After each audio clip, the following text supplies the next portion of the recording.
서울 강남의 한 아파트. 32세 박윤지는 명품 핸드백을 어깨에 메고 거실 소파에 앉아 있다. 그녀의 손톱은 젤네일로 완벽하게 관리되어 있고 얼굴에는 수백만 원짜리 화장품이 발라져 있다. 하지만 그녀의 표정은 어둡다. 최근 남편 김민수의 수입이 줄어들면서 생활비가 빠듯해진 탓이다. 김민수는 대기업 영업팀장으로 일하고 있지만 회사 실적 부진으로 인한 구조조정에 바람이 불고 있다. 39세인 그는 아직 부장 승진을 못한 상태로 동기들보다 뒤처진 현실에 스트레스를 받고 있다. 그럼에도 불구하고 그는 부모님께 대한 효도만큼은 절대 소홀히 하지 않는 전형적인 장남이다. 윤지는 결혼 전 대형 화장품 회사의 마케팅팀에서 일했지만 첫째 아들 지훈이를 낳고 전업주부가 되었다. 이제 지훈이는 초등학교 3학년, 둘째 딸 지은이는 유치원생이다. 윤지는 아이들 교육비와 자신의 미용비, 그리고 친구들과의 모임비 등으로 가계부를 늘 빨갛게 만들고 있다. 추석을 일주일 앞둔 어느 날 민수는 부산 출장을 앞두고 있었다. 중요한 프로젝트 때문에 추석 연휴 내내 출장을 가야 하는 상황이었다. 그는 평소보다 더 큰 봉투를 준비했다. 어머니께 드릴 용돈 200만 원이 들어있는 봉투였다. 이는 그의 월급의 거의 3분의 1에 해당하는 큰 금액이었다. 민수는 윤지에게 봉투를 건네며 신신당부한다. 어머니께서 얼마나 고생하며 자신을 키워주셨는지, 그리고 이번 추석에는 친척들도 많이 모일 예정이니 꼭 전달해 달라고 말한다. 윤지는 겉으로는 알겠다고 대답하지만 속으로는 다른 생각을 하고 있다. 200만 원. 이 돈이면 밀린 카드값도 정리할 수 있고 지은이 영어 학원비도 낼 수 있고 무엇보다 자신이 그토록 갖고 싶었던 명품 가방도 살 수 있다. 윤지의 머릿속에는 이미 계산이 끝나 있다. 어차피 시어머니는 돈의 정확한 액수를 모를 테고 민수도 출장 중이라 확인할 방법이 없다. 민수가 출장을 떠난 후 윤지는 봉투를 들고 오랫동안 망설인다. 하지만 결국 탐욕이 양심을 이긴다. 그녀는 봉투를 뜯어 안에 돈을 확인한 후 절반인 100만 원만 남겨두고 나머지는 자신의 통장으로 옮긴다. 그리고 새 봉투에 100만 원을 넣어 마치 원래 그 금액이었던 것처럼 포장한다. 하지만 윤지의 탐욕은 여기서 그치지 않는다. 며칠 후 지은이가 갑자기 열이 나서 병원에 가야 하는 상황이 생긴다. 급한 마음에 윤지는 또다시 봉투를 열어 50만 원을 더 빼낸다. 이제 봉투에는 원래 금액의 4분의 1인 50만 원만 남아있다. 추석 당일 아침 윤지는 거울 앞에서 화장을 하며 자신을 다독인다. 어차피 시어머니는 돈보다는 마음을 더 중요하게 생각하는 분이니까 괜찮을 거라고. 하지만 그녀의 손은 미세하게 떨리고 있고 평소보다 더 진한 화장으로 불안한 마음을 감추려 한다. 추석 당일 오전 10시. 경기도 수원에 위치한 김민수의 본가는 이미 북적북적하다. 70세인 시어머니 박순자는 새벽 5시부터 일어나 차례상을 준비하고 있다. 그녀는 평생 시집살이를 하며 3남매를 키운 억척스러운 여성으로 특히 장남인 민수에 대한 애정이 각별하다. 순자는 며느리 윤지를 처음에는 반겼다. 예쁘고 똑똑한 데다 대학 교육까지 받은 윤지가 자랑스러웠다. 하지만 결혼 후 5년이 지나면서 윤지의 행동에 서서히 의문을 갖기 시작했다. 명절 때마다 빈손으로 오더라도 형식적인 선물만 가져오는 것이 눈에 거슬렸다. 이날도 윤지는 아이들 손만 잡고 나타난다. 지훈이와 지은이는 할머니를 보자마자 달려가 안긴다. 순자는 손주들을 반갑게 맞이하지만 윤지의 빈손을 보고 속으로 한숨을 쉰다. 다른 며느리들은 벌써부터 갖가지 선물과 음식을 가져와 바쁘게 차례상을 돕고 있는데 장며느리인 윤지만 유독 손에 든 것이 없다. 둘째 아들 김민호의 아내 이수지는 27세로 간호사로 일하면서도 시댁일에 적극적이다. 그녀는 윤지와 대조적으로 항상 정성스럽게 준비한 음식과 선물을 가져온다. 이번에도 직접 만든 송편과 갈비찜, 그리고 시부모님께 드릴 건강식품까지 챙겨왔다. 셋째 딸 김민정은 29세로 아직 미혼이지만 그녀 역시 부모님을 위해 정성을 다한다. 명절마다 용돈 봉투를 준비하고 어머니가 좋아하실 만한 옷이나 화장품을 선물로 가져온다. 그녀는 형수 윤지의 태도를 늘 못마땅해 했고 이번에도 윤지가 빈손으로 온 것을 보며 속으로 혀를 찬다. 윤지는 자신을 바라보는 시선들이 불편하지만 태연한 척한다. 그녀는 아이들에게 할머니께 인사드리라고 시킨 후 자신은 소파에 앉아 스마트폰을 만지작거린다. 다른 가족들이 분주히 차례상을 준비하는 동안 윤지만 홀로 떨어져 있는 모습이 더욱 도드라진다. 순자는 윤지에게 차례상 준비를 도와달라고 말하지만 윤지는 아이들을 봐야 한다며 대충 얼버무린다. 하지만 지훈이와 지은이는 이미 사촌들과 어울려 놀고 있어서 윤지의 핑계는 뻔히 거짓임이 드러난다. 부엌에서 일하던 수진이 이 모습을 보고 고개를 절레절레 젓는다. 오전 11시가 되자 친척들이 하나둘 모여들기 시작한다. 민수의 삼촌, 고모, 사촌들까지 모두 20여 명이 넘는 대가족이다. 모두들 정성스럽게 준비한 선물들을 가져왔고 특히 어른들께 드릴 용돈 봉투들을 빠뜨리지 않았다. 윤지는 이런 모습들을 보면서 점점 더 위축된다. 고모인 김영희는 특히 눈치가 빠른 사람이다. 그녀는 윤지가 빈손으로 온 것을 단번에 알아차리고 다른 친척들과 수근거리기 시작한다. 장남 며느리가 이렇게 예의가 없어서 되겠냐는 속삭임이 여기저기서 들려온다. 윤지는 이런 분위기를 견디지 못하고 아이들을 데리고 방으로 들어가 버린다. 그녀는 스마트폰으로 게임을 하며 시간을 때우지만 밖에서 들려오는 웃음소리와 대화소리가 더욱 그녀를 초조하게 만든다. 특히 민수가 없는 상황에서 혼자 이 모든 것을 감당해야 한다는 사실이 그녀를 더욱 불안하게 한다. 오후 12시 정각. 김가의 차례상이 완성되었다. 순자의 정성과 며느리 수진 그리고 딸 민정의 도움으로 만들어진 상차림은 그야말로 장관이다. 옷에 과일, 정성스럽게 빚은 송편, 갖가지 나물과 전, 그리고 조상님들이 좋아하셨다는 갈비찜까지. 30여 년간 이어진 김가의 전통이 고스란히 담긴 차례상이다. 가족들이 차례상 앞에 모여 앉는다. 맨 앞줄에는 순자와 시아버지인 김철수가 앉고 그 뒤로 남자들, 여자들, 아이들 순으로 자리를 잡는다. 윤지는 장며느리로서 앞자리에 앉아야 하지만 왠지 모르게 뒷줄로 물러선다. 마치 자신이 이 자리에 어울리지 않는다는 것을 본능적으로 아는 듯하다. 차례를 지내는 동안 윤지는 계속해서 불안해한다. 조상님께 절을 올리면서도 자신이 저지른 일이 들킬까봐 전전긍긍한다. 평소에는 종교에 관심이 없던 그녀지만 이 순간만큼은 혹시라도 조상님들이 자신의 죄를 알고 계시는 건 아닐까 하는 두려움이 밀려온다. 차례가 끝나고 모두가 자리에서 일어서려는 순간 고모 영희가 입을 연다. 그녀는 평소에도 직설적인 성격으로 유명했는데 이번에도 예외가 아니었다. 큰아들이 출장으로 못 온 것은 아쉽지만 그래도 며느리가 대신 와서 효도를 다하는 모습이 보기 좋다고 말한다.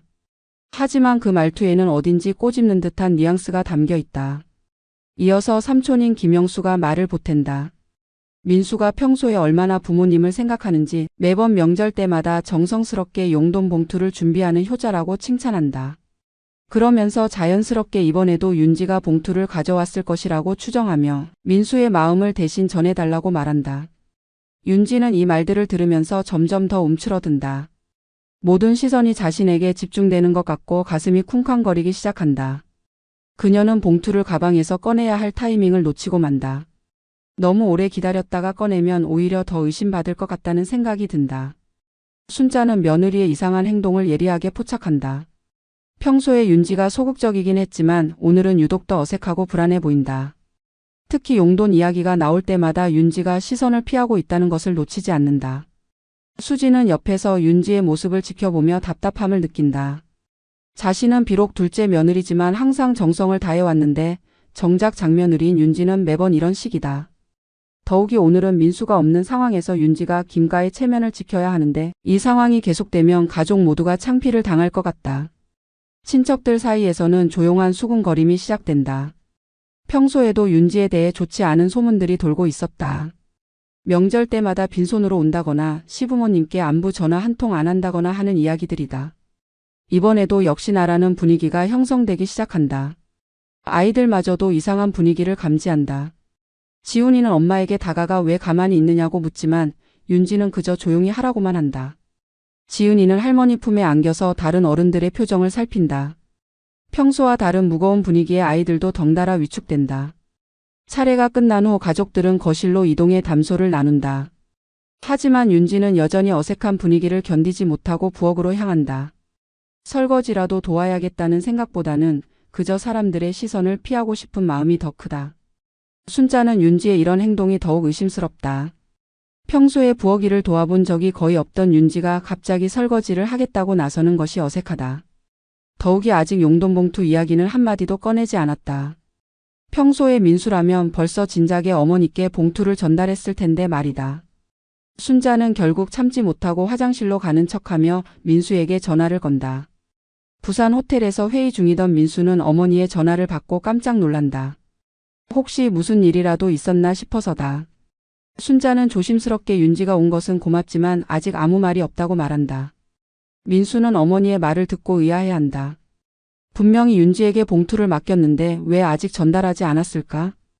혹시 윤지가 깜빡했나 싶어서 어머니께 잠시만 기다리시라고 말씀드리고 윤지에게 전화를 건다. 하지만 윤지는 전화를 받지 않는다. 부엌에서 설거지를 하는 척하면서도 진동으로 울리는 휴대폰을 보고도 일부러 받지 않는 것이다. 민수는 몇 번을 더 시도하지만 윤지는 끝까지 전화를 피한다. 순자는 화장실에서 나와 다시 거실로 돌아간다.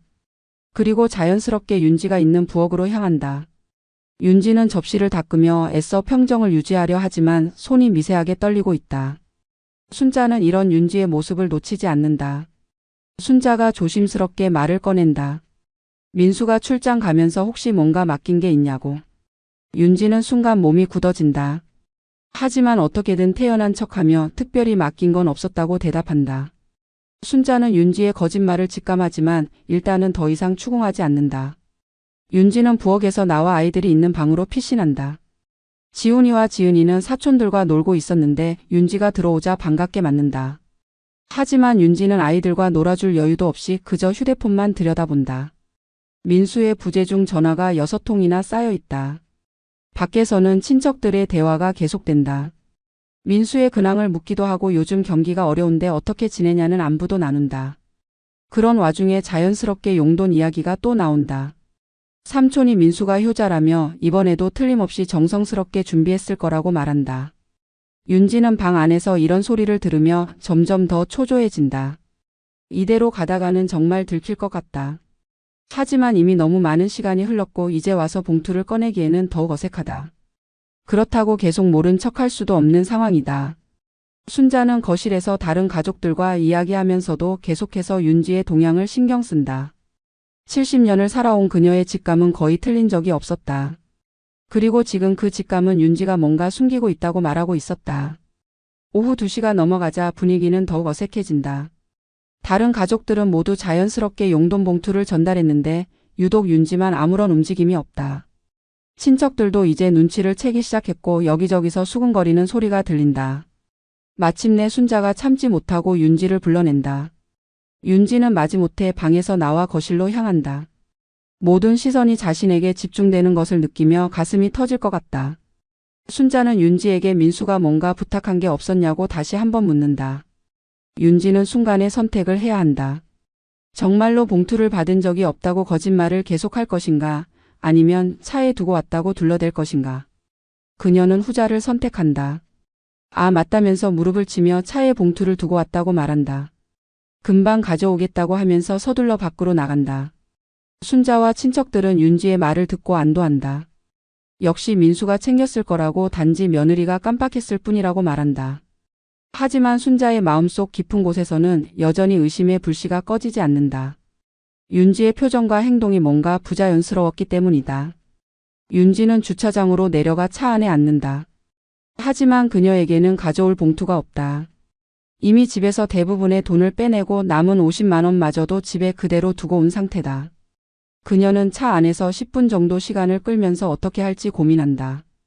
결국 윤지는 빈손으로 돌아올 수밖에 없다. 그녀는 얼굴에 억지 미소를 짓고 집 안으로 들어선다.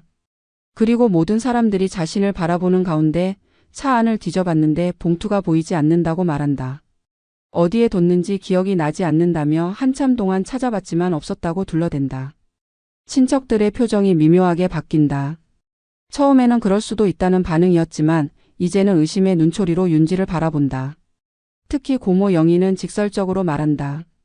어떻게 그렇게 중요한 것을 잃어버릴 수 있냐고. 민수가 얼마나 정성스럽게 준비했을 텐데 말이다.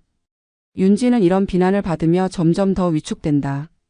하지만 이미 거짓말을 시작한 이상 계속 밀고 나갈 수밖에 없다. 그녀는 자신도 미안하다며 집에 가서 다시 찾아보겠다고 말한다. 하지만 그 말조차 설득력이 없어 보인다. 순자는 윤지의 두 번째 거짓말을 듣고 확신한다. 분명히 윤지가 뭔가 숨기고 있다는 것을.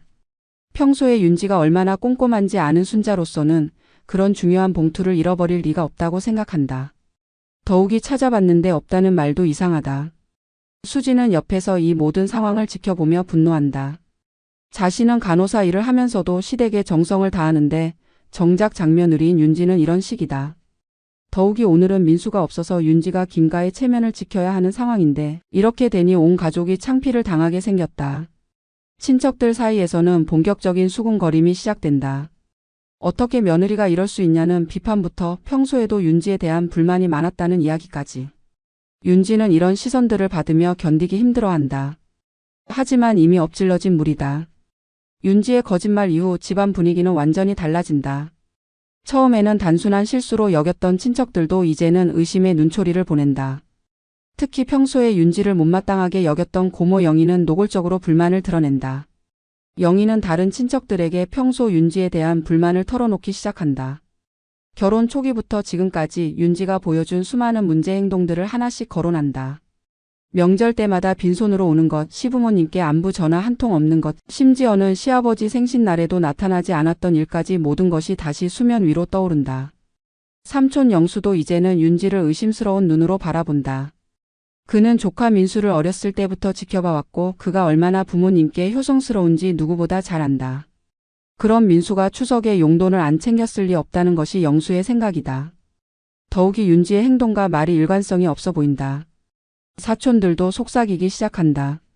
평소에 윤지가 명품 가방을 들고 다니고 비싼 화장품을 쓰면서도 시댁에는 인색한 모습을 보였다는 이야기들이 나온다. 그런데 정작 중요한 순간에 용돈 봉투를 잃어버렸다는 것이 너무 자기적으로 느껴진다는 것이다. 윤지는 이런 수군거림을 들으며 점점 더 궁지에 몰린다. 그녀는 화장실로 피하려 하지만 그마저도 도망치는 것처럼 보일까봐 망설인다. 결국 그녀는 자리에 그대로 앉아서 스마트폰을 만지작거리며 시간을 때운다. 순자는 며느리의 이런 모습을 보며 확신을 굳힌다. 윤지가 분명히 뭔가 숨기고 있다는 것을. 70년을 살아온 경험으로 볼 때 이런 행동은 거짓말을 하는 사람의 전형적인 모습이다. 더욱이 민수에게 전화를 해봐도 받지 않는다는 것도 이상하다. 오후 3시가 되자 순자는 결단을 내린다. 다시 한번 민수에게 전화를 걸어 상황을 확인해 보기로 한 것이다. 이번에는 화장실이 아닌 모든 사람들이 보는 앞에서 전화를 건다. 윤지의 반응을 정확히 관찰하기 위해서다. 전화벨이 울리자 윤지의 표정이 순간적으로 굳어진다. 그녀는 애써 태연한 척하지만 손에 든 스마트폰이 미세하게 떨리고 있다. 다른 가족들도 모두 순자의 전화통화에 귀를 기울인다. 부산에서 회의를 마친 민수가 전화를 받는다. 어머니의 목소리가 평소보다 진지하다는 것을 느끼며 혹시 무슨 일이 있었나 싶어 긴장한다. 순자는 조심스럽게 묻는다. 윤지가 봉투를 잃어버렸다고 하는데 정말로 맡겼느냐고. 민수는 어머니의 말을 듣고 당황한다. 분명히 200만 원이 들어있는 봉투를 윤지에게 맡겼는데 어떻게 잃어버릴 수 있단 말인가? 그는 즉시 윤지와 통화하겠다고 말하지만 윤지는 여전히 전화를 받지 않는다. 순자는 민수로부터 확답을 듣고 이제 윤지의 거짓말이 확실해졌다고 판단한다. 민수가 분명히 200만 원을 맡겼다고 했는데 윤지는 처음에는 받은 적이 없다고 했다가 나중에는 잃어버렸다고 말을 바꿨다. 이는 명백한 거짓말이다. 친척들도 순자의 전화통화를 들으며 상황을 파악한다. 이제 윤지에 대한 의심은 확신으로 바뀐다. 고모 영희는 참지 못하고 윤지에게 직접 묻는다. 민수가 분명히 맡겼다고 하는데 도대체 어떻게 된 일이냐고. 윤지는 이제 완전히 궁지에 몰렸다. 모든 사람들의 시선이 자신에게 집중되고 더 이상 피할 곳도 없다. 그녀는 얼굴이 새하얗게 질리며 입술이 바들바들 떨린다. 하지만 이미 거짓말을 시작한 이상 계속 밀고 나갈 수밖에 없다고 생각한다. 윤지가 계속해서 거짓말을 이어가려 하자 그동안 참고 있던 가족들의 분노가 폭발하기 시작한다. 가장 먼저 입을 연 것은 둘째 며느리 수진이었다. 그녀는 평소에 윤지의 행동을 못마땅해 했지만 형수라는 이유로 참아왔다. 하지만 이번 일은 도를 넘었다고 판단한다. 수진이 떨리는 목소리로 말한다. 자신은 간호사로 일하면서도 매번 시댁에 정성을 다해왔는데 정작 장며느리인 윤지는 맨날 빈손으로만 온다고. 더욱이 이번에는 시아버님께서 직접 맡기신 소중한 용돈까지 이런 식으로 처리하다니 도저히 이해할 수 없다고 분노를 터뜨린다. 셋째 딸 민정도 더 이상 참지 못하고 나선다. 그녀는 평소에 형수 윤지에 대해 불만이 많았지만 오빠 민수를 생각해서 참아왔다. 하지만 이번 일은 정말 선을 넘었다고 생각한다. 민정은 윤지에게 직설적으로 말한다. 매번 명절 때마다 빈손으로 와서 다른 사람들은 다 힘들어도 준비해 오는데 혼자만 예외인 줄 아냐고. 고모 영희는 아예 대놓고 윤지를 몰아붙인다. 평소에 윤지가 명품백을 들고 다니고 비싼 화장품을 바르면서도 시댁에는 인색했다는 이야기를 꺼낸다. 그러면서 이번에도 분명히 그 돈을 다른 용도로 썼을 거라고 의심한다고 직접적으로 말한다. 삼촌 영수도 가세한다. 그는 조카 민수가 어렸을 때부터 얼마나 효성스러운 아이였는지 그런 아이가 부모님께 용돈을 안 드릴 리 없다고 강조한다. 그러면서 윤지에게 정직하게 말하라고 추궁한다. 도대체 그 돈을 어디에 썼는지. 윤지는 이런 집중 포화를 받으며 완전히 패닉 상태가 된다. 그녀는 자신을 변호하려 하지만 말이 제대로 나오지 않는다. 그저 자신은 정말 모른다고 봉투를 받긴 했지만 어디에 뒀는지 기억이 안 난다고 계속 반복한다. 하지만 이런 변명은 오히려 가족들의 분노만 더 키운다. 특히 수지는 윤지의 태도가 너무 뻔뻔하다고 생각한다. 이미 거짓말이 들통났는데도 계속해서 모른다고 우기는 모습이 한심하기 짝이 없다. 사촌들도 하나 둘씩 가세한다. 평소에 윤지에 대해 좋지 않게 생각했던 것들이 모두 터져 나온다. 명절 때마다 빈손으로 오면서도 집에서는 호화롭게 산다는 소문들, 심지어 민수 몰래 친정에 돈을 대준다는 이야기까지 모든 것이 쏟아진다. 윤지는 이런 비난들을 듣고 있을 수가 없다. 그녀는 갑자기 소리를 지르며 반발한다. 자신만 나쁜 사람 취급하지 말라고 자신도 나름대로 시댁을 위해서 노력하고 있다고 항변한다. 하지만 그 말은 더욱 가족들의 분노를 부추길 뿐이다. 순자는 이 모든 상황을 지켜보며 마음이 무너진다. 자신이 정성스럽게 키운 장남의 아내가 이런 사람이었다니. 더욱이 손주들이 보는 앞에서 이런 추태를 벌이다니 정말 창피하기 짝이 없다. 아이들인 지훈이와 지은이는 이런 어른들의 다툼을 보며 울음을 터뜨린다. 왜 모든 사람들이 엄마를 혼내는지 이해할 수 없고 무서워서 할머니 품에 매달린다. 순자는 손주들을 달래면서도 이런 상황을 만든 윤지에 대한 분노가 치민다. 윤지는 결국 견디지 못하고 방으로 뛰어 들어간다. 그리고 문을 쾅 하고 닫으며 바깥에서 들려오는 비난의 소리를 차단하려 한다. 하지만 문틈 사이로 새어나오는 목소리들이 그녀의 귓속을 파고든다. 윤지가 방으로 도망친 후 거실에서는 더욱 격렬한 논란이 벌어진다. 그동안 며느리를 감싸주려 했던 순자도 이제는 참을 수 없는 지경에 이르렀다. 70년을 살아오면서 이렇게 뻔뻔한 며느리는 처음 보는 일이다. 순자가 떨리는 목소리로 말한다. 자신이 윤지를 며느리로 받아들일 때 비록 집안은 변변하지 않았지만 그래도 대학까지 나온 똑똑한 아이라서 기대했다고. 하지만 5년 동안 보여준 행동들이 모두 실망스러웠다고 토로한다. 순자는 윤지의 문제 행동들을 하나씩 거론하기 시작한다. 결혼 초기부터 시작된 빈손 방문, 시부모에 대한 무관심, 심지어는 시아버지 생신날에도 나타나지 않았던 일까지. 그리고 무엇보다도 이번에 민수가 정성스럽게 준비한 효도비를 이런 식으로 처리한 것이 가장 용서할 수 없다고 분노한다. 영희 고모는 여기에 맞장구를 친다. 평소에 윤지가 얼마나 허영심이 강한지 명품백과 비싼 화장품에는 돈을 아끼지 않으면서 정작 시댁에는 인색했다는 이야기를 늘어놓는다. 그러면서 이번에도 분명히 그 돈을 자신의 사치를 위해 썼을 거라고 단언한다. 수지는 더욱 구체적으로 윤지를 비판한다. 자신은 간호사로 일하면서도 매번 정성스럽게 준비해 오는데 윤지는 전업주부면서도 항상 빈손이라고 지적한다. 더욱이 남편이 출장으로 못 오는 상황에서는 더더욱 정성을 다해야 하는데 오히려 이런 사고를 쳤다고 분노한다. 민정도 평소에 쌓인 불만을 터뜨린다. 형수라는 이유로 그동안 참아왔지만 이번 일은 정말 선을 넘었다고 생각한다. 특히 손주들이 보는 앞에서 이런 거짓말을 일삼는 것이 교육적으로도 좋지 않다고 비판한다. 순자는 결국 결론을 내린다. 윤지가 정말로 그 돈을 빼돌렸다면 이는 단순한 실수가 아니라 고의적인 배신이라고. 더욱이 조상님께 차례를 지내는 신성한 날에 이런 일을 벌였다는 것이 용서할 수 없다고 분노한다. 방 안에서 이런 소리를 듣고 있던 윤지는 점점 더 절망적인 기분이 든다. 이미 거짓말이 들통났고 온 가족이 자신을 적으로 돌렸다. 이제 와서 진실을 말한다고 해서 상황이 나아질 것 같지도 않다. 오히려 더 큰 비난을 받을 뿐이다. 순자는 민수에게 다시 전화를 건다. 이번에는 상황을 정확히 알려주고 민수로 하여금 직접 윤지와 이야기하게 하려는 것이다. 부산에서 전화를 받은 민수는 어머니의 분노에 찬 목소리를 듣고 상황의 심각성을 깨닫는다. 민수는 즉시 윤지에게 전화를 건다. 이번에는 윤지도 더 이상 피할 수 없다는 것을 알고 전화를 받는다. 민수는 윤지에게 단도직입적으로 묻는다. 자신이 맡긴 봉투가 도대체 어디에 있느냐고. 윤지는 전화 너머로 들려오는 남편의 차가운 목소리에 마음이 무너진다. 하지만 이미 거짓말을 시작한 이상 계속 밀고 나갈 수밖에 없다고 생각한다. 그녀는 울먹이는 목소리로 정말로 잃어버렸다고 자신도 어떻게 해야 할지 모르겠다고 말한다. 하지만 민수는 윤지의 말을 믿지 않는다. 200만 원이라는 큰 돈이 들어있는 봉투를 그렇게 쉽게 잃어버릴 수 있느냐고 추궁한다. 더욱이 윤지가 평소에 얼마나 꼼꼼한지 아는 민수로서는 이런 일이 단순한 실수일 리 없다고 생각한다. 민수는 부산에서의 회의를 급히 마무리하고 서울로 향한다. 고속도로를 달리는 내내 그의 머릿속은 복잡하다. 사랑하는 아내가 자신이 준 효도비를 정말로 손댔을 가능성을 생각하니 마음이 무너진다. 하지만 어머니의 분노에 찬 목소리와 윤지의 어수선한 태도를 생각하면 뭔가 심각한 일이 벌어진 것 같다. 민수는 평소 온화한 성격으로 유명하다. 회사에서도 후배들에게 인기가 많고 가족들에게도 항상 다정다감한 남편 아버지였다. 하지만 그에게도 절대 건드리면 안 되는 선이 있었다.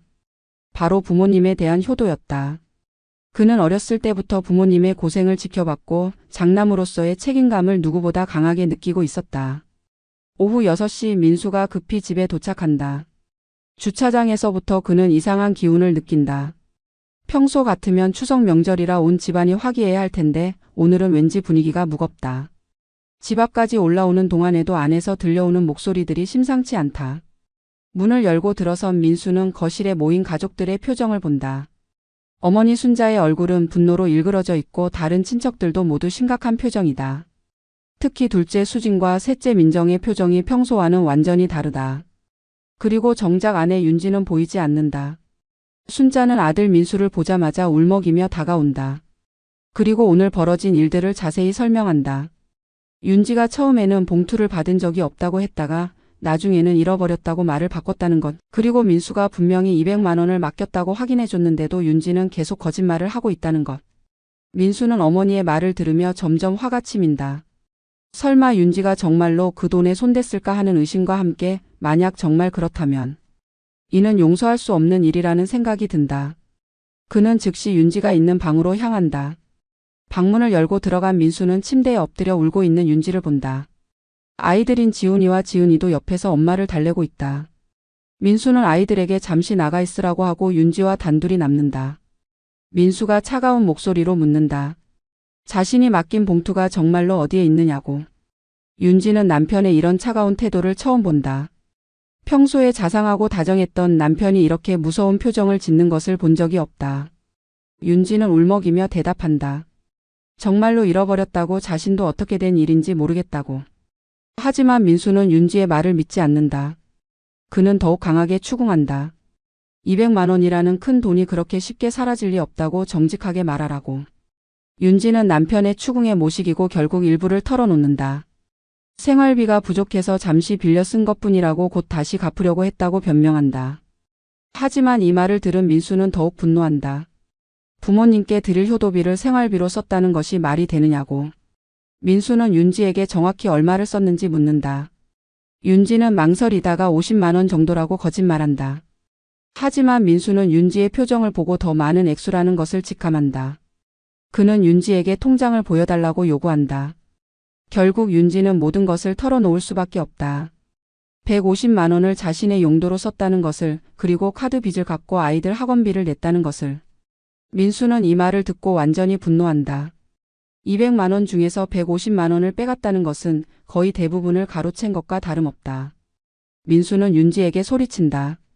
도대체 무슨 생각으로 이런 일을 저질렀느냐고, 부모님께 어떤 얼굴로 보이겠느냐고. 윤지는 남편의 이런 모습을 보고 더욱 위축된다. 하지만 이미 벌어진 일이고 되돌릴 수도 없다. 민수는 윤지에게 당장 그 돈을 마련하라고 명령한다. 하지만 윤지에게는 그럴 능력이 없다. 이미 다른 용도로 써버린 돈을 어떻게 갑자기 마련할 수 있겠는가.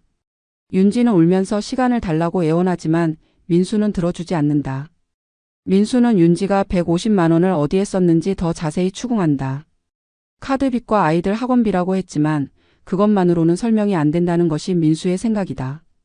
더욱이 최근 들어 윤지의 지출 패턴이 이상했다는 것을 민수도 어느 정도 눈치채고 있었다.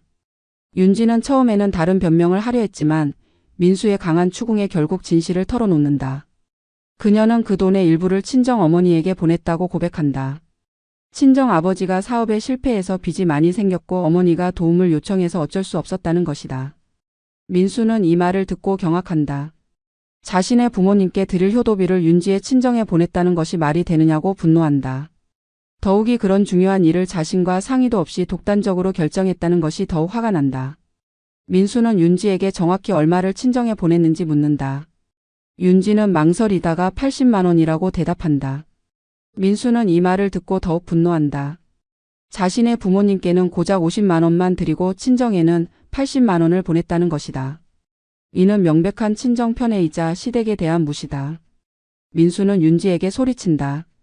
결혼을 했으면 시댁이 우선이어야 하는 것 아니냐고, 더욱이 부모님께 드릴 효도비를 친정에 보내다니 말이 되느냐고. 윤지는 친정 아버지의 상황이 너무 급박했다고 변명하지만 민수는 들어주지 않는다. 민수는 즉시 거실로 나가서 어머니께 상황을 보고한다. 순자는 며느리가 효도비를 친정에 보냈다는 말을 듣고 완전히 분노한다. 평소에도 윤지가 친정을 더 챙긴다는 소문을 들었는데 정말로 그랬던 것이다. 순자는 떨리는 목소리로 말한다. 자신이 평생 고생해서 키운 아들이 벌어온 돈을 며느리가 친정에 가져다 준다는 것이 말이 되느냐고. 더욱이 조상님께 차례를 지내는 신성한 명절에 이런 일을 벌였다는 것이 용서할 수 없다고 분노한다.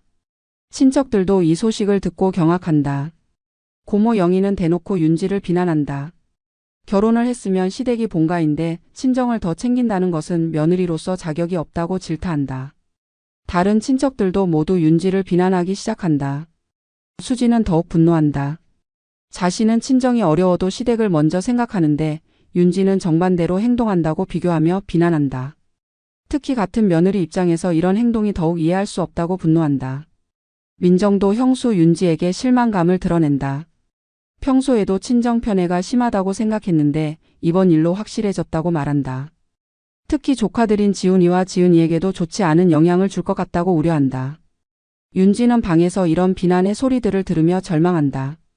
이제 정말로 돌이킬 수 없는 상황이 되었다. 온 가족이 자신을 적으로 돌렸고 특히 친정 편애라는 낙인이 찍혔다. 하지만 그녀로서는 친정 아버지의 상황이 너무 급박했고 어쩔 수 없는 선택이었다고 생각한다. 민수는 윤지에게 다시 들어가서 묻는다. 도대체 언제부터 이런 식으로 살아왔느냐고. 혹시 이번이 처음이 아니라 평소에도 친정을 더 챙겼던 것 아니냐고 추궁한다. 윤지는 대답하지 못하고 그저 울기만 한다. 민수는 윤지의 침묵을 보고 더욱 확신한다. 분명히 평소에도 이런 식이었을 것이라고. 자신이 모르는 사이에 윤지가 얼마나 많은 돈을 친정에 보냈을지 생각하니 끔찍하다. 더욱이 그 돈이 모두 자신이 벌어온 돈이라는 사실이 더욱 화가 난다. 순자는 결국 결론을 내린다. 윤지가 이런 식으로 행동한다면 더 이상 김가의 며느리로 인정할 수 없다고. 특히 효도비를 친정에 보낸 것은 조상님께 대한 모독이라고 분노한다. 윤지의 친정 편의 사실이 밝혀진 후 김가 가족들의 분노는 극에 달한다. 이제 단순한 실수나 거짓말의 차원을 넘어서 며느리로서의 기본 도리를 저버린 배신으로 받아들여진다. 특히 추석이라는 신성한 명절에 조상님께 드릴 제사비를 친정에 보냈다는 것은 용서할 수 없는 일이다. 순자는 완전히 분노한 상태다. 70년을 살아오면서 이런 뻔뻔한 며느리는 처음 본다고 말한다. 자신이 평생 고생해서 키운 아들의 돈을 며느리가 친정에 가져다 준다는 것이 말이 되느냐고 분노한다. 더욱이 그 돈이 조상님께 드릴 소중한 제사비였다는 점에서 더욱 용서할 수 없다. 고모 영희는 윤지에 대한 모든 불만을 쏟아낸다. 평소에도 윤지가 시댁보다 친정을 더 챙긴다는 소문이 있었는데 이번에 확실해졌다고 말한다. 결혼을 했으면 시댁이 본가가 되어야 하는데 윤지는 여전히 친정딸 행세를 하고 있다고 비난한다. 삼촌 영수도 가세한다. 조카 민수가 얼마나 성실하게 일해서 돈을 버는지 아는데 그 소중한 돈을 며느리가 이런 식으로 사용한다는 것이 한심하다고 말한다. 특히 부모님께 효도하는 것보다 친정을 챙기는 것을 우선시한다는 것이 이해할 수 없다고 비판한다. 수지는 같은 며느리 입장에서 더욱 분노한다. 자신은 친정이 어려워도 시댁을 먼저 생각하고 시부모님께 정성을 다하는데 정작 장며느리인 윤지는 정반대로 행동한다고 비교하며 비난한다. 이런 윤지의 행동이 다른 며느리들에게도 나쁜 영향을 줄 수 있다고 우려한다. 민정은 형수에 대한 실망감을 숨기지 않는다. 평소에도 윤지가 명절 때마다 빈손으로 오면서 친정에는 선물을 많이 가져간다는 소문을 들었다고 말한다. 이번 일로 그 소문들이 모두 사실이었다는 것이 확인되었다고 비판한다. 친척들도 하나둘씩 윤지에 대한 불만을 터뜨린다. 평소에 윤지가 시댁 행사에는 소극적이면서 친정 일에는 적극적이라는 이야기들이 나온다. 심지어 민수 몰래 친정에 돈을 대주고 있다는 소문까지 돌고 있었다는 것이 밝혀진다. 사촌들도 가세한다. 윤지가 결혼 초기부터 시댁보다는 친정을 우선시하는 모습을 보였다고 말한다. 특히 아이들 교육 문제에서도 친정 부모의 의견을 더 중시한다는 이야기가 나온다. 이런 모든 것들이 이번 사건과 연결되어 윤지에 대한 불신으로 이어진다. 민수는 이런 가족들의 반응을 보며 더욱 절망한다. 자신이 사랑했던 아내가 가족들에게 이런 평가를 받고 있다는 사실이 충격적이다. 더욱이 평소에 자신이 모르고 있었던 윤지의 다른 면들이 드러나면서 결혼 생활 자체에 대한 회의가 든다. 윤지는 방 안에서 이런 비난들을 들으며 완전히 무너진다. 이제 김가에서 자신의 입지는 완전히 사라졌다. 더욱이 친정 편애라는 낙인까지 찍혔으니 앞으로 어떤 얼굴로 시댁 사람들을 만날 수 있을지 막막하다. 아이들인 지훈이와 지은이는 이런 어른들의 싸움을 이해하지 못한 채 그저 무서워하며 할머니 품에 매달린다. 순자는 손주들을 달래면서도 이런 상황을 만든 윤지에 대한 분노가 치민다. 특히 아이들이 이런 추태를 목격해야 한다는 것이 더욱 안타깝다. 윤지는 결국 참지 못하고 방에서 나온다. 하지만 거실에 나오자마자 모든 시선이 자신에게 집중되고 차가운 분위기에 압도당한다. 그녀는 자신을 변호하려 하지만 이미 가족들은 그녀의 말을 듣지 않으려 한다. 윤지가 울먹이며 말한다. 친정 아버지의 상황이 정말 급박했고 어쩔 수 없는 선택이었다고.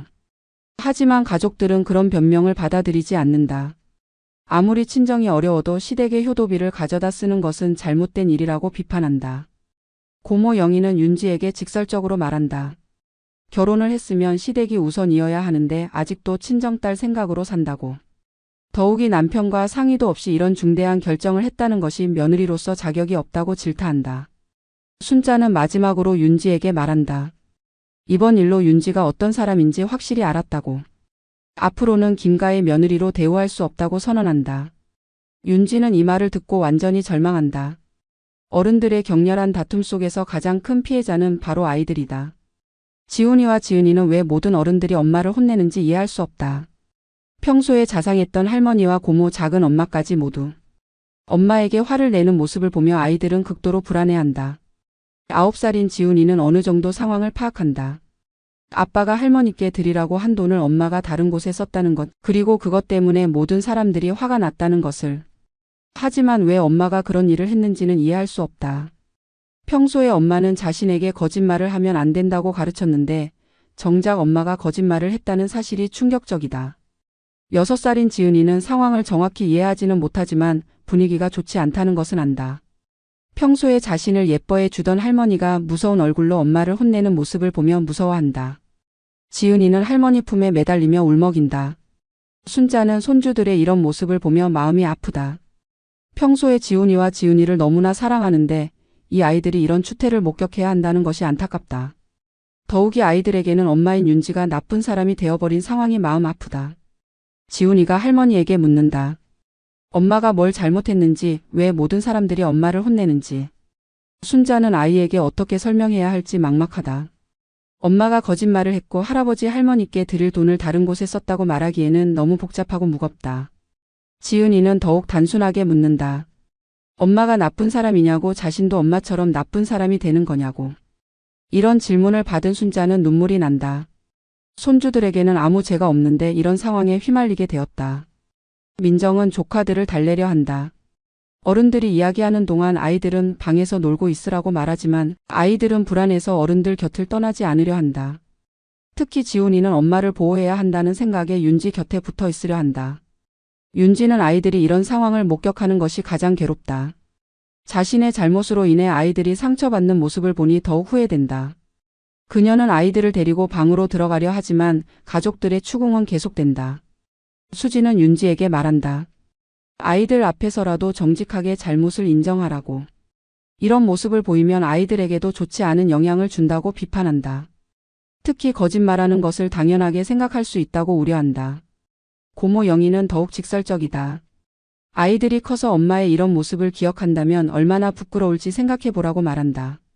특히 할머니께 거짓말하고 할아버지께 드릴 돈을 훔친 엄마로 기억될 것이라고 날카롭게 지적한다. 지훈이는 어른들의 이런 말들을 듣고 더욱 혼란스러워한다. 평소에 존경했던 엄마가 정말로 그런 나쁜 일을 했단 말인가? 9살 아이에게는 너무 복잡하고 이해하기 어려운 상황이다. 윤지는 아이들을 보호하려고 애쓰지만 이미 상황은 걷잡을 수 없이 악화된 상태다. 그녀는 아이들에게 미안하다고 말하지만 아이들은 왜 엄마가 미안해하는지 정확히 이해하지 못한다. 민수는 아이들의 모습을 보며 더욱 화가 난다. 자신의 아이들이 이런 상황에 노출되어야 한다는 것이 분노스럽다. 더욱이 아내의 잘못으로 인해 아이들까지 상처받게 된 상황이 용서할 수 없다. 순자는 결국 아이들을 다른 방으로 데리고 간다. 더 이상 이런 추태를 아이들에게 보여줄 수는 없다고 판단한 것이다. 하지만 아이들은 엄마 걱정에 쉽게 떨어지지 않으려 한다. 윤지는 아이들이 자신 때문에 상처받는 모습을 보며 더욱 절망한다. 자신의 탐욕과 거짓말이 결국 가장 소중한 아이들에게까지 피해를 주게 되었다. 이제 정말로 돌이킬 수 없는 상황이 되었다는 것을 깨닫는다.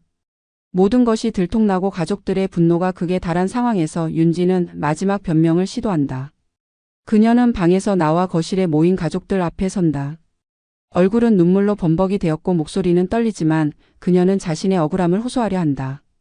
윤지가 떨리는 목소리로 말한다. 자신만 나쁜 사람 취급하지 말라고 자신도 나름대로 이 집을 위해서 희생하고 노력해왔다고 항변한다. 5년 동안 시댁을 위해서 얼마나 많은 것을 참아왔는지 그리고 전업주부로서 얼마나 힘든 생활을 해왔는지 호소한다. 윤지는 계속해서 자신의 입장을 변호한다. 친정 아버지의 사업 실패로 인해 가족이 거리로 내몰릴 뻔한 상황이었다고 말한다. 그런 급박한 상황에서 어쩔 수 없이 그 돈을 사용했다고 결코 나쁜 마음으로 한 일이 아니라고 변명한다. 하지만 가족들은 윤지의 변명을 받아들이지 않는다. 순자가 차가운 목소리로 대답한다. 아무리 친정이 어려워도 시댁의 효도비를 몰래 가져다 쓰는 것은 도둑질이라고. 더욱이 거짓말까지 일삼았다는 것은 용서할 수 없다고 분노한다. 고모 영희는 더욱 신랄하게 비판한다. 윤지가 평소에 얼마나 허영심이 강했는지 명품에는 돈을 아끼지 않으면서 시댁에는 인색했다고 지적한다. 그러면서 이번에도 분명히 자신의 사치를 위해서도 돈을 썼을 거라고 의심한다. 윤지는 이런 비난을 받으며 더욱 흥분한다. 자신이 명품을 사는 것도 체면 때문이라고 다른 사람들 앞에서 초라해 보이지 않기 위해서라고 항변한다. 특히 시댁 행사에서 다른 며느리들과 비교당하지 않기 위해서였다고 변명한다. 수지는 이런 윤지의 말을 듣고 더욱 분노한다. 자신은 간호사로 일하면서도 허영을 부리지 않고 검소하게 산다고 윤지의 행동이 이해할 수 없다고 비판한다. 더욱이 체면을 생각한다면 시댁에 더 정성을 다해야 하는 것 아니냐고 반박한다. 민정도 형수의 변명에 실망감을 드러낸다. 5년 동안 시댁을 위해 희생했다고 하지만 정작 보여준 행동들은 모두 반대였다고 지적한다. 명절마다 빈손으로 오고 시부모님께 안부 전화도 하지 않았다고 비판한다. 윤지는 이런 비난들을 듣고 더욱 절망적인 기분이 든다. 하지만 그녀는 마지막으로 한 가지를 호소한다. 시댁에서는 항상 며느리에게만 희생을 요구한다고 자신도 사람이고 자신의 가족도 있다고 항변한다. 윤지가 울먹이며 말한다. 왜 며느리는 친정을 챙기면 안 되냐고 시댁만 중요하고 친정은 버려야 하냐고 반문한다. 자신도 딸이고 친정 부모님도 자신에게는 소중한 가족이라고 호소한다. 하지만 이런 윤지의 말은 오히려 가족들의 분노만 더 키운다. 순자가 분노하며 대답한다. 결혼을 했으면 시댁이 우선이어야 하는 것이 당연하다고 그것도 모르면서 어떻게 며느리 노릇을 하겠느냐고 질타한다. 민수도 더 이상 참지 못한다. 아내의 이런 변명을 들으며 결혼 생활에 대한 회의가 든다. 그는 윤지에게 소리친다. 친정을 챙기는 것과 시댁의 효도비를 훔치는 것은 차원이 다른 문제라고 더 이상 변명하지 말라고. 윤지는 남편마저 자신을 외면하는 모습을 보며 완전히 무너진다. 이제 정말로 아무도 자신 편이 없다는 것을 깨닫는다. 그녀는 마지막으로 울부짖으며 말한다. 모두가 자신만 나쁘다고 하지만 시댁에서도 자신을 이해하려 노력한 적이 없다고. 하지만 이미 가족들의 마음은 돌아섰다. 윤지의 마지막 변명마저도 뻔뻔한 궤변으로만 들릴 뿐이다. 더 이상 그녀의 말을 들어줄 사람은 아무도 없다. 모든 변명과 항변이 끝난 후 순자는 마침내 최종 결정을 내린다. 70년을 살아온 그녀의 인생에서 이런 며느리는 처음이다. 단순한 실수나 성격 차이를 넘어서 이는 가족에 대한 배신이자 조상에 대한 모독이다. 순자가 떨리는 목소리로 일어선다. 온 가족이 그녀의 말에 귀를 기울인다. 그녀는 윤지를 바라보며 차가운 목소리로 말한다. 이번 일로 윤지가 어떤 사람인지 확실히 알았다고 더 이상 김가의 며느리로 대접할 수 없다고 선언한다. 순자는 윤지의 행동들을 하나씩 정리한다. 첫째, 남편이 맡긴 효도비를 몰래 빼돌린 것. 둘째, 그것도 모자라 친정의 대부분을 보낸 것. 셋째, 들킬 뻔하자 거짓말로 일관한 것. 넷째, 마지막까지 뻔뻔하게 변명한 것. 이 모든 것이 며느리로서 절대 해서는 안 될 행동들이라고 단죄한다. 순자는 특히 조상님 앞에서 차례를 지낸 바로 그날에 이런 일이 벌어졌다는 점을 강조한다. 추석은 조상님께 감사드리고 가족의 화목을 다지는 신성한 날인데 윤지의 행동은 이 모든 것을 더럽혔다고 분노한다. 고모 영희가 순자의 말에 동조한다. 윤지의 행동은 단순히 돈 문제가 아니라 도덕적 문제라고 지적한다. 결혼을 했으면 시댁이 우선이어야 하는데 윤지는 여전히 친정딸로만 살고 있다고 비판한다. 이런 며느리와는 더 이상 한 가족으로 지낼 수 없다고 단언한다. 삼촌 영수도 순자의 결정을 지지한다.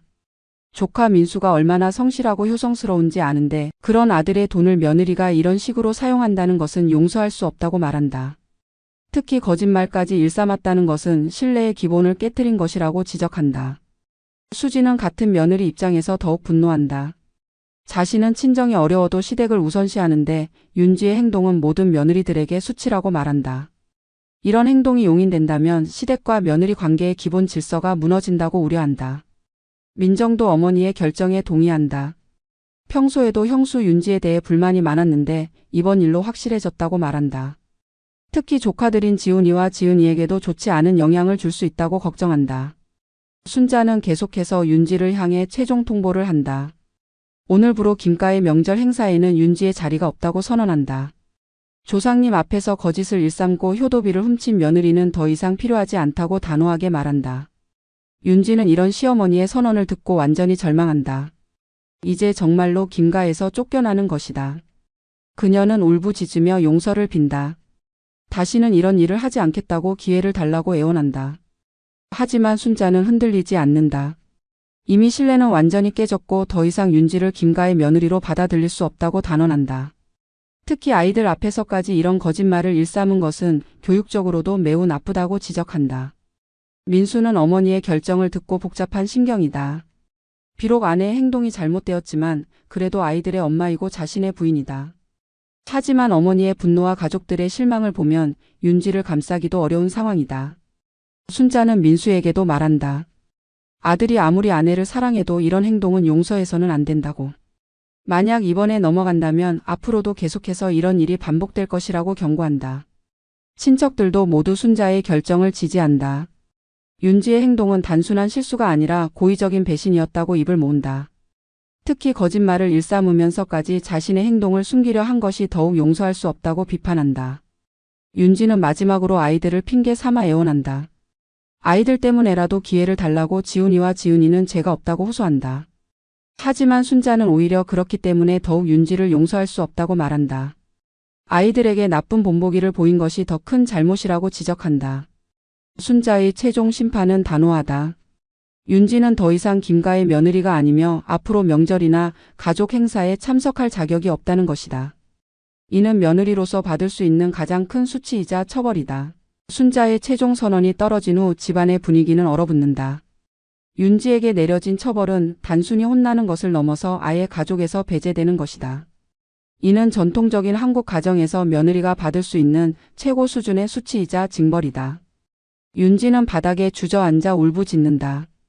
이제 정말로 돌이킬 수 없는 상황이 되었다는 것을 깨닫는다.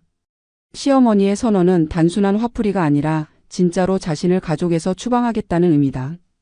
그녀는 용서를 빌며 무릎을 꿇지만 이미 가족들의 마음은 돌아섰다. 친척들은 이런 윤지의 모습을 보며 혀를 찬다. 평소에 거만하게 굴던 모습과는 180도 다른 모습이다. 하지만 이미 너무 늦었다. 고모 영희는 냉정하게 말한다. 진작에 이렇게 뉘우칠 줄 알았으면 왜 그런 짓을 했느냐고. 수지는 윤지의 모습을 보며 한편으로는 안쓰럽기도 하지만 여전히 분노가 가시지 않는다. 같은 며느리로서 윤지의 행동이 너무 실망스럽고 이런 일로 인해 모든 며느리들이 의심받을 수 있다는 생각에 화가 난다. 민정은 조카들 걱정이 앞선다. 지훈이와 지은이가 엄마의 이런 모습을 보며 얼마나 충격받을지 생각하니 마음이 아프다. 특히 앞으로 이 아이들이 어떻게 자랄지, 이런 상황이 아이들에게 어떤 트라우마를 줄지 걱정된다. 민수는 가장 복잡한 심경이다. 아내의 잘못이 명백하지만 그래도 5년간 함께 살아온 부부다. 더욱이 두 아이의 엄마이기도 하다. 하지만 어머니와 가족들의 분노가 하늘을 찌르는 상황에서 윤지를 감쌀 수도 없는 처지다. 순자는 손주들을 부른다. 지훈이와 지은이에게 할머니와 함께 있으라고 말한다. 이제 윤지가 집을 떠나야 하는 상황에서 아이들을 어떻게 처리할지도 문제다. 하지만 순자는 손주들만큼은 보호하겠다는 의지를 보인다. 윤지는 아이들을 보며 더욱 절망한다. 자신의 잘못으로 인해 아이들까지 이런 상황에 휘말리게 되었다. 지훈이는 엄마의 모습을 보며 울기 시작하고 지은이는 상황을 이해하지 못한 채 그저 불안해한다. 순자가 단호하게 말한다. 윤지는 당장 이 집을 나가라고. 더 이상 김가에 있을 자격이 없다고 선언한다. 윤지는 이 말을 듣고 완전히 패닉 상태가 된다. 정말로 쫓겨나는 것인지 이것이 일시적인 처벌인지 확신할 수 없다. 윤지가 마지막으로 애원한다. 적어도 아이들만은 함께 데리고 가게 해달라고. 하지만 순자는 이것마저 거부한다. 이런 거짓말쟁이 엄마와 함께 있으면 아이들에게 나쁜 영향을 준다고 말한다. 민수는 이런 상황에서 고민에 빠진다. 아무리 아내가 잘못했어도 아이들과 분리시키는 것은 너무 가혹하다는 생각이 든다. 하지만 어머니의 분노를 생각하면 쉽게 말할 수도 없는 상황이다. 윤지는 결국 아이들을 데리고 가겠다고 고집한다. 아무리 자신이 잘못했어도 아이들의 엄마로서의 권리는 포기할 수 없다고 주장한다. 이에 대해 가족들 사이에서 격렬한 논쟁이 벌어진다. 순자는 손주들이 이런 엄마와 함께 있으면 제대로 교육받을 수 없다고 우려한다. 거짓말하고 도둑질하는 엄마를 보며 자란 아이들이 어떻게 될지 걱정된다고 말한다. 결국 민수가 나선다. 아무리 상황이 이렇게 되었어도 아이들은 엄마와 함께 있어야 한다고 말한다. 하지만 동시에 윤지에게 경고한다. 다시는 이런 일이 일어나서는 안 된다고. 만약 또 이런 일이 있으면 그때는 정말로 이혼까지 생각하겠다고. 윤지는 남편의 이런 말을 듣고 더욱 절망한다. 이제 결혼 생활 자체가 위험해졌다는 것을 깨닫는다. 하지만 어떻게든 아이들만은 데리고 가야 한다는 생각에 매달린다. 친척들은 이런 모습을 보며 혀를 찬다. 명절날에 이런 추태를 벌이다니 김가의 체면이 말이 아니다. 특히 다른 친척들까지 모인 자리에서 이런 일이 벌어진 것이 너무 창피하다. 마침내 윤지는 아이들의 손을 잡고 집을 나선다. 지훈이와 지은이는 울면서 할머니를 찾지만 윤지는 어쩔 수 없이 아이들을 데리고 나간다. 이는 추석 명절에 벌어진 최악의 상황이다. 집 밖으로 나온 윤지는 막막함을 느낀다. 당장 갈 곳도 없고 아이들도 울고 있다. 자신의 탐욕과 거짓말이 결국 이런 결과를 가져왔다는 것을 뼈저리게 깨닫는다. 하지만 이미 모든 것이 늦었다. 윤지가 아이들을 데리고 떠난 후 김가에는 무거운 침묵이 흐른다. 추석 명절에 벌어진 이 사건은 온 가족에게 큰 상처를 남겼다. 하지만 순자는 흔들리지 않는다. 잘못된 것은 바로 잡아야 하고 가족의 기강을 세우는 것이 더 중요하다고 생각한다. 순자는 남은 가족들을 모으고 말한다. 비록 불미스러운 일이 있었지만 조상님께 드린 차례는 계속되어야 한다고. 윤지의 잘못된 행동으로 인해 명절의 의미까지 훼손되어서는 안 된다고 강조한다. 가족들은 순자의 말에 동의한다. 비록 마음이 무겁지만 추석의 본래 의미를 되새기고 조상님께 감사드리는 마음을 잊어서는 안 된다고 생각한다. 특히 이런 일이 있었기에 더욱 가족의 화합과 전통의 소중함을 깨닫게 된다. 민수는 가장 복잡한 심경이지만 어머니의 결정을 받아들인다. 아내의 행동이 명백히 잘못되었고 이런 일이 용인된다면 가족의 질서가 무너질 수 있다는 것을 이해한다. 하지만 아이들 걱정은 여전히 마음에 걸린다. 수지는 이번 일을 통해 며느리로서의 자신의 자세를 다시 한번 되돌아본다. 평소에 자신이 시댁을 대하는 태도가 올바른지, 그리고 앞으로 어떻게 더 좋은 며느리가 될 수 있을지 생각해본다. 민정은 형수의 일을 보며 결혼에 대해 다시 생각해본다. 결혼은 단순히 두 사람의 결합이 아니라 두 가족이 하나가 되는 일이라는 것을 새삼 깨닫는다. 그리고 그 과정에서 서로에 대한 배려와 희생이 얼마나 중요한지 느낀다. 친척들도 이번 사건을 통해 많은 것을 배운다. 가족 간의 신뢰가 얼마나 소중한지, 그리고 그 신뢰가 한번 깨지면 회복하기 어렵다는 것을 뼈저리게 느낀다. 특히 명절의 의미와 전통의 중요성을 다시 한번 깨닫는다. 순자는 손주들이 없는 차례상을 보며 마음이 아프다. 하지만 이것이 옳은 선택이었다고 확신한다. 아이들에게 잘못된 것을 용인하는 모습을 보여줄 수는 없다. 비록 당장은 아프더라도 장기적으로는 아이들에게도 도움이 될 것이라고 믿는다. 오후 늦게 민수는 윤지에게 전화를 건다. 아이들은 괜찮은지 당장 갈 곳은 있는지 확인한다. 윤지는 친정에 가 있다고 대답하지만 목소리에는 절망감이 가득하다. 민수는 복잡한 심경으로 전화를 끊는다. 저녁이 되자 가족들은 차례상에 올렸던 음식으로 조촐한 식사를 한다. 평소보다는 조용하지만 그래도 가족들이 함께 모여 있다는 것에 감사한다. 순자는 이런 시간이 소중하다고 말하며 앞으로도 가족이 화목하게 지내자고 당부한다. 밤늦게 민수는 혼자 차례상 앞에 앉아 생각에 잠긴다. 오늘 벌어진 일들이 꿈만 같다. 아침에는 평범한 추석 명절이었는데 저녁에는 아내와 아이들이 집을 떠나는 상황이 되었다. 하지만 그는 어머니의 결정이 옳다고 생각한다. 순자도 잠들기 전에 차례상을 정리하며 마음을 다잡는다. 오늘의 차례상은 단순히 조상님께 드리는 제사가 아니라 가족의 정의와 질서를 바로 세우는 의미가 있었다고 생각한다. 비록 아픈 결정이었지만 옳은 일이었다고 확신한다. 다음 날부터 김가에는 새로운 질서가 시작된다. 윤지 없는 생활이 어색하기는 하지만 가족들은 서로를 더욱 소중히 여기게 된다. 특히 신뢰와 정직의 중요성을 다시 한번 깨닫고 서로에게 더욱 진실된 모습을 보여주려 노력한다. 이 사건은 김가 사람들에게 오랫동안 기억될 것이다. 단순히 불미스러운 사건으로가 아니라 가족의 소중함과 전통의 의미를 되새기게 해준 교훈으로 남을 것이다. 그리고 앞으로도 명절 때마다 이 일을 떠올리며 서로에 대한 배려와 존중의 마음을 다시 한번 새기게 될 것이다. 순자가 마지막으로 말한다.